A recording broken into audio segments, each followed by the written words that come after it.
నుంచి కొన్ని విషయాలని పరిశీలన చేస్తాం. పునరుద్ధానము అనగానే ఒక మనిషి తిరిగి లేచుట.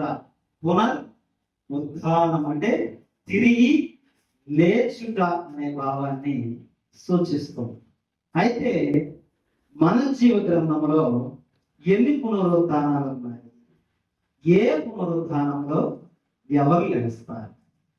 ఈ విషయాన్ని ఈరోజు మనము పరిశీలన చేస్తాం. అయితే ఆది కాండం నుండి మనం చూడగలిగితే ఎప్పుడైతే ఆ యొక్క జీవాత్మ అనేది ఆదాము గారు కోల్పోయారో, ఆ జీవాత్మ కోల్పోయిన ఆదాము గారు తిరిగి మళ్ళా ఆ యొక్క జీవాన్ని పొందడానికి, ఆ యొక్క దేహాన్ని పొందడానికి సర్వమానవాళి ఈ రోజు వరకు కూడా చేసే ప్రయత్నమే పునరుద్ధానంలో భాగం. అంతేనా? మన విశ్వాసం ఏంటి? ఇక్కడే రాశారు రైటర్, మేము పునరుద్ధానం గురించి ప్రకటిస్తున్నాము. ఏ పునరుద్ధానం గురించి మనం ప్రకటించుకుంటున్నాం? ఒకసారి ఆలోచించండి. తిరిగి లేచుట. ఒకటి, తీర్పులోనికి వెళ్ళే వాళ్ళు తిరిగి లేస్తారంట. దేవుని రాజ్యంలోనికి వెళ్ళే వాళ్ళు కూడా తిరిగి లేస్తారు అని చెప్పేసి మనకు వాక్యం అనేది తెలియజేస్తాం. మరి దేంట్లో తిరిగి లేస్తారు? ఏ విధంగా తిరిగి లేస్తారు? ఏ పునరుద్ధానం ఎప్పుడు ఎవరికి ఏ విధంగా సంభవిస్తుంది అన్న అంశాన్ని ఎప్పుడైనా పరిశీలించామా? మీరు చెప్పండి, పెద్దయ్య గారు కాబట్టి ఒక చిన్న ప్రశ్న. పునరుద్ధానంలో అందరూ ఒకేసారి లేస్తారా? తప్పుగా అనుకోవద్దు, మీకంటే చాలా చిన్నగానే. పునరుద్ధానంలో అందరూ ఒకేసారి లేస్తారు.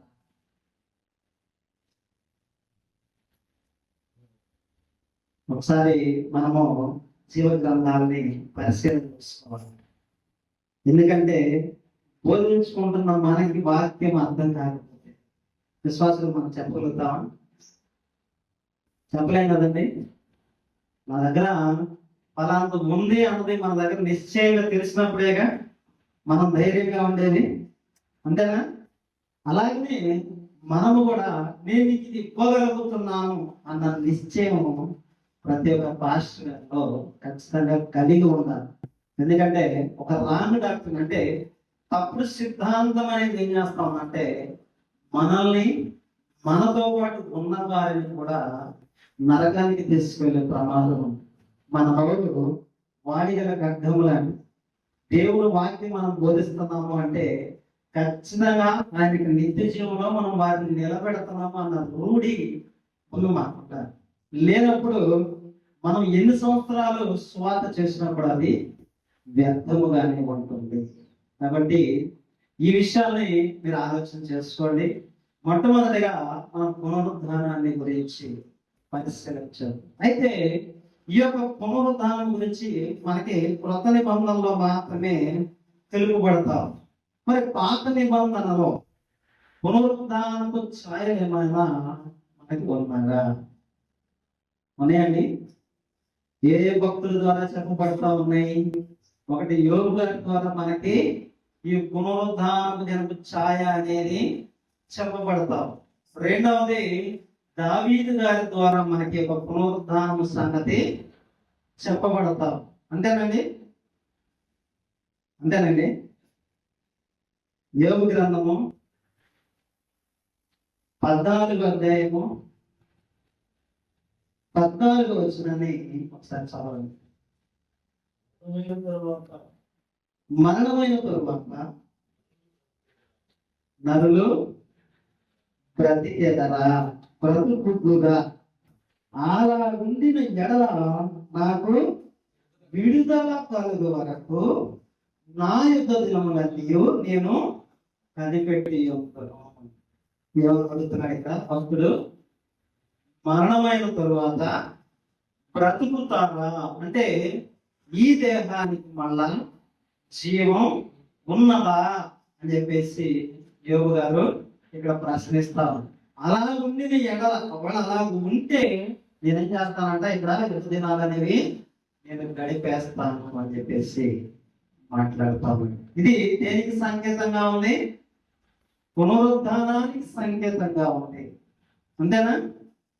ఒకసారి మనం అదే యోగ గ్రంథము 19వ అధ్యాయము 26వ వచనాన్ని పరిశీలిద్దాం.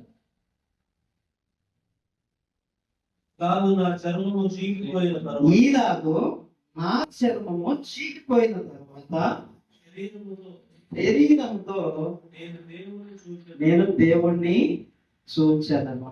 ఏమంటున్నాడంటే ఆయన, నా చర్మం చీకిపోయిన తర్వాత అంటే ఈ మన్నైపోయిన తర్వాత నేను దేవుణ్ణి చూస్తాను అని చెప్పేసి ఇంకా అనేక సందర్భాల్లో ఆయన ఈ యొక్క పునరుద్ధానాన్ని గురించి మాట్లాడాడు అనమాట. ఒకసారి మనము దావీదు గారి విషయం చూసుకున్నట్లయితే, దావీదు కీర్తనల గ్రంథము 16వ అధ్యాయము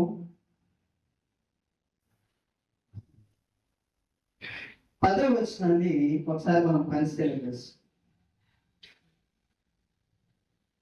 ఎందుకనగా నీవు నా ఆత్మను పాతాళములో విడిచిపెట్టవు, నీ పరిశుద్ధిని పట్టనీయవు, జీవ మార్గమును నీవు నాకు తెలియజేసేదవు. ఏం చెప్తున్నాడంటే ఇక్కడ దావీదు గారి ప్రవచనం, ఇది యేసుక్రీస్తు వారికి సంబంధించిందే. అయితే ప్రవచనము అనగానే ఏకముఖ ప్రవచనం ఉన్నదండి. అంటే ఈరోజు మనం ఒక ప్రవచనం నెరవేరుతుంది ఈ కాలంలో అని కనుక మనం అనుకుంటే దాని అనేక రకాల కోణాలు మనం పరిశీలించాలి. ఒకటి, దావీదు గారి కాలంలో నెరవేరుతుంది. రెండవది, క్రీస్తు వారి కాలంలో నెరవేరుతుంది. తర్వాత పునరుద్ధానంలో నెరవేరుతుంది. అంటే ప్రవచనం అనేది రకరకాలుగా ఉంటుంది. అది ఎలాగంటే ఏకముఖ ప్రవచనము అని సంబోధించవచ్చు. రెండవది ద్విముఖ ప్రవచనము, త్రిముఖ ప్రవచనము, బహుముఖ ప్రవచనము, పంచముఖ ప్రవచనం. అంటే ఒక ప్రవచనం మరలా నెరవేరుతున్నట్టుగా మనకు రూఢిపరుస్తూ ఉండడాన్నే ప్రవచనము అన్నది మనము అర్థం చేసుకోవాలి. అర్థమవుతుందని, ప్రవచనం అనగానే ఏకముఖ ప్రవచనం అంటే సింగిల్ స్టేట్మెంట్ లో వెళ్ళిపోతుంది అన్నమాట. ఉదాహరణకి యెషయా గారికి చెప్పాడు ఆయన నిత్యుడొక తండ్రి అని చెప్పేసి మాట్లాడాడు. సింగిల్ స్టేట్మెంట్ లో అది ఎవరికి వెళ్ళిపోతా ఉంది? ముందు యెషయా గారికి వెళ్తా ఉంది, తర్వాత దాంట్లో ఉన్న నెరవేరు క్రీస్తు వారికి వెళ్తా ఉంది. అలాగా మన ప్రవచనం అనేది కొలబద్ద అనేది చూసుకుంటా ఉంటారు. అలాగా ఈ రోజు కూడా మనం చూసుకుంటే ఈ ప్రపంచంలో జరుగుతున్న పరిణామాలకి మన వైపుకి కూడా చాలా సంబంధం ఉందని, ఇదిగో పలానా చోట పలానా కాలిపోతుంది కాబట్టి ఈ ప్రవచనం నెరవేరుతుంది, పలానా వాకు ఎండిపోతుంది కాబట్టి ఈ ప్రవచనం నెరవేరుతుంది అని చెప్పేసి ఈ రోజు కూడా మనము మాట్లాడుకుంటాము. అంతేనండి, అర్థమవుతుందా? కాబట్టి మనం ఏ విధంగా ఆలోచించాలి అంటే, ప్రవచనం అనేది ఎప్పుడైతే తన పూర్తి పరిస్థితికి వచ్చేస్తా ఉందో, నెరవేర్పు అనేది చెప్పినట్టుగా జరుగుతా ఉందో, అప్పుడు ప్రవచనం అనేది నిర్వీర్యం అయిపోతా ఉంది. ఇంకా దాంతో పని లేని దానిగా అది అయిపోతా ఉన్నది. ఇది మనం గమనించుకోవాలి. అయితే యోగు గారు మాట్లాడుతున్నాడు, మరి దావీదు గారు కూడా మాట్లాడుతూ ఉన్నాడు. ఏమని అంటే, నరులకు పునరుద్ధానము అనేది ఉన్నది. అదే కీర్తన గ్రంథము 17వ అధ్యాయము 15వ వచనంలో మళ్ళా ఒక మాట చెప్పబడతా ఉంది. నేనైతే నీతి గలవాడనై నీ ముఖ దర్శనము చేసేదను, నేను మేల్కొన్నప్పుడు నీ స్వరూప దర్శనముతో నా ఆశను తీర్చుకోగలను. మేల్కొన్నప్పుడు అంటే మనిషికి రెండు రకాల స్థితులు ఉంటుంది. ఒకటి నిద్రస్థితి, రెండవది గాఢ నిద్రస్థితి. నిద్రస్థితి సహజ మరణాన్ని, శరీర మరణాన్ని తెలియజేస్తావు, కానీ గాఢ నిద్ర అనేది రెండవ మరణాన్ని తెలియజేస్తా ఉంది. ఇది మనము యెషయా గ్రంథాల్లో చూస్తాము. మరణ నిబంధనల్లో కూడా దీన్ని చాలా సార్లు ప్రభువైన యేసుక్రీస్తు వారి గురించి ఈ విషయం అనేది ప్రస్తావన జరుగుతూ ఉంది. మీరందరూ ఇదిగో మరణంతో నిబంధన చేసుకున్నారంట. అంటే మీరు నిద్రమత్తు గల ఆత్మనిచ్చాను అని చెప్పేసి మాట్లాడతాడు అనమాట. అది ఇక్కడ కనుక మనం చూసుకున్నట్లయితే మేల్కొన్నప్పుడు అంటే ఎప్పుడైతే నేను తిరిగి లేస్తానో అప్పుడు ఏం చేస్తాడంటే ఆయన స్వరూప దర్శనాన్ని చూస్తాడు. అంటే మానవ శరీరం ఎప్పుడు కూడా దేవుడు చూసేదిగా ఉండదు. అంతేనా? మానవ శరీరం దేవుడు చూస్తుందండి? లేదు. మనకి అంత మేధస్సు లేదు, అంత ఐక్యం కూడా మానవునికి అనేది లేదు. ఎందుకంటే మనం ఈ భూమి దాటి కొద్ది నిమిషాలు కనుక అంతరిక్షంలోనికి ప్రయాణం చేయాలి అంటేనే మానవ శరీరం అనేది విచిత్ర అయిపోతాం. అంటే అక్కడ పనికి రాదు. ఉదాహరణకు మనం చూసుకున్న బాగా చలికాలంలో అందరూ చలికి మరి పైన బట్టలు లేకుండా ఉండగలుగుతారా? ఉండలేరు. ఎందుకని ఆ వాతావరణ పరిస్థితి అనేది మనిషికి అనుకూలించదు. ఇది మనం గమనించుకుంటే మానవ శరీరం కూడా దేవుని స్వరూప దర్శనము అనేది చేసుకోలేదు. ఎప్పుడు చేసుకుంటుంది యొక్క దేవుని స్వరూపము, దాని యొక్క దర్శనము అంటే ఎప్పుడైతే దేవస్వభావం పాల్గొనవుతాడు, నిత్య జీవానికి వారసుడు అవుతాడో, దేవుని రాజ్యంలో ప్రవేశిస్తాడో, అప్పుడు ఒక వ్యక్తి దేవుణ్ణి ముఖ దర్శనంగా చూడగలుగుతాడు. ఇది మనము ఆలోచించగలిగిన విషయం అన్నమాట. ఎందుకంటే చాలా మందికి చాలా రకాల ఆలోచనలు, కానీ మానవ మేధస్సు కానీ మానవ ఐక్యూ కానీ చాలా చిన్న పరిమాణంలో ఉంటాయి. ఈ పరిణామంతో మనము దేవుణ్ణి చూడలేము. మనము ఆలోచన చేసుకోవాలి.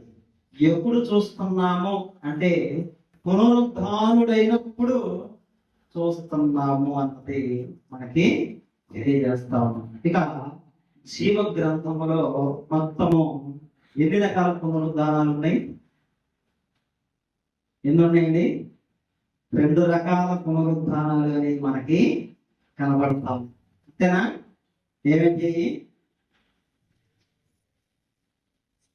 మేలు చేసినాడేమో జీవ పునరుద్ధానానికి, కీడు చేస్తున్నాడేమో తీర్పులోనికి వెళతాడు. ఇది మనకు తెలుసు కదా. దానియేలు గ్రంథము 12వ అధ్యాయము 2వ వచనం ఒకసారి చదవండి. దానియేలు గ్రంథము 12వ అధ్యాయము 2వ వచనం.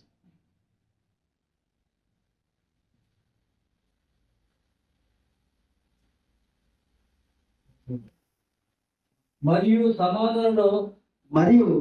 సమాధులలో నిద్రించు అనేకులు మేలుకొనెదరు, కొందరు నిత్య జీవము అనుభవించుటకును, కొందరు నిందల పాలగుటకును, నిత్యముగా హేతుటకును మేలుకొనెదరు. అయితే మానవులు ప్రతి ఒక్కళ్ళు కూడా పునరుద్ధాన దేహాలు వస్తాయి. దీంట్లో ప్రథమంగా చెప్పబడుతుంది ఏంటి అంటే కొందరేమో నిత్య జీవము అనుభవించడానికి వెళతారు.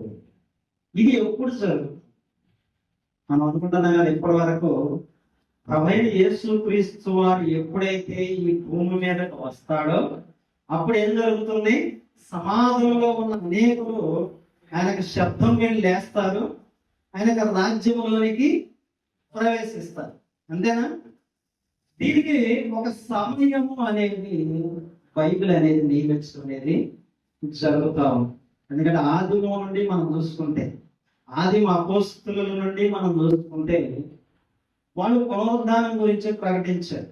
ఇదిగో ఆయనలో మేము లేస్తున్నాము, ఆయనలో మేము లేస్తున్నామని చెప్పుకొచ్చారు. మరి చెప్పుకొచ్చినప్పుడు ఈ 2 గ్రూపులు, ఒకటి నిత్య జీవం అనుభవించేవాళ్ళు, 2 తీర్పులోనికి వెళ్ళేవాళ్ళు, 2 గ్రూపులు మరి ఒకేసారి లేస్తారా?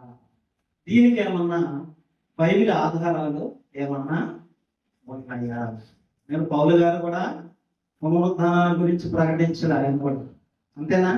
పునరుద్ధాన విషయమే పట్టబడ్డాడు. శాస్త్రులు, పరిసయ్యులు, సద్దూకయ్యుల్లో విభేదాలు కలిగినాయి.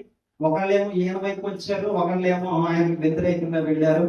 మరి ఇవన్నీ జరుగుతూ ఉన్నప్పుడు ఈ యొక్క పునరుద్ధానం అనేది మరి ఎగ్జాక్ట్ గా సంభవించడానికి ఏమన్నా సూచనలు అనేవి దేవుడు ఇచ్చాడా? ఒకసారి మనము ఆలోచించేద్దాం. ఎందుకంటే దీనిలో లేచిన వాడికి రెండవ మరణంతో పని లేదు. మొట్టమొదటి లేచిన వాడికి రెండవ మరణంతో పని లేదు. రెండవసారి లేచిన వాడికి జీవంతో ఏం పని లేదు అనమాట. ఒకసారి మనము జీవ గ్రంథాలని పరిశీలన చేస్తాం. యోహాను సువార్త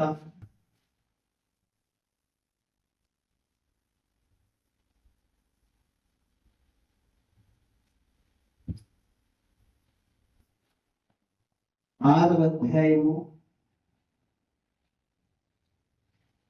39వ వచనాన్ని ఒకసారి మనం పరిశీలన. యోహాను సువార్త 6వ అధ్యాయము 39వ వచనం. ఆయన నాకు అనుగ్రహించిన దాని అంతటిలో నేనేమి పొగడగలగా అంత్య దినమున దాని లేపుటయే నన్ను పంపిన వాని చిత్తమై ఉన్నది. అంటే ఇక్కడ యేసు ప్రభు వారు ఒక దినము గురించి మాట్లాడుతూ ఉన్నాడు. ఈ దినము గురించి ఆయన మాట్లాడేటప్పుడు ప్రజలను నేను లేపుతున్నాను అన్నాడు. ఈ ప్రజల్ని లేపేటప్పుడు ఆయన ఒక అంత్య దినము అనేది చెప్తా ఉన్నాడు. అర్థమవుతుందా? యేసు ప్రభు వారు వచ్చినప్పుడు ఒక అంత్య దినము అనేది ఉంటుందంట. ఈ యొక్క అంత్య దినములో ఆయన ప్రజల్ని లేపుతాడు. ఒకసారి ఈ అధ్యాయంలో కనుక మనం పరిశీలన చేసుకుంటే ఇంకా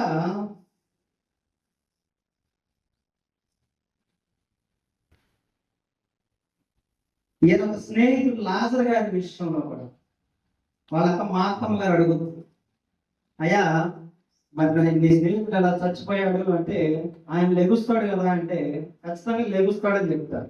ఎప్పుడు లెగుస్తాడని చెప్తాడు? అంత్య దినాలు లెగుస్తాడని నాకు కూడా తెలుసయ్యా అని చెప్పేసి మాట్లాడు. అంతేనా? ఇప్పుడు అసలు అంత్య దినం అంటే ఏమిటి ఒకసారి మనం పరిశీలన చేసుకుందాం. మనము లేవియ కాండము 23వ అధ్యాయం చూస్తే తండ్రి అయిన యెహోవా దేవుడు ఇశ్రాయేలు ప్రజలకు కొన్ని నియామక కాలాలు అనేది ఇచ్చాడు అన్నమాట. వాటిలో విశ్రాంతి దినం అనేది ఒకటి ఉంది. ఈ విశ్రాంతి దినం తీసేస్తే మళ్ళా ఒక 7 విశ్రాంతి దినాలు వస్తాయి. ఈ 7 విశ్రాంతి దినాలు కాక వాళ్ళకి 7 పండుగలు అనేవి తండ్రి అయిన యెహోవా దేవుడు వాళ్ళకి ఇచ్చాడు. అంతేనా? ఇశ్రాయేలు పండుగలు ఏంటండి? మొత్తం 7 పండుగలు ఇచ్చాడు.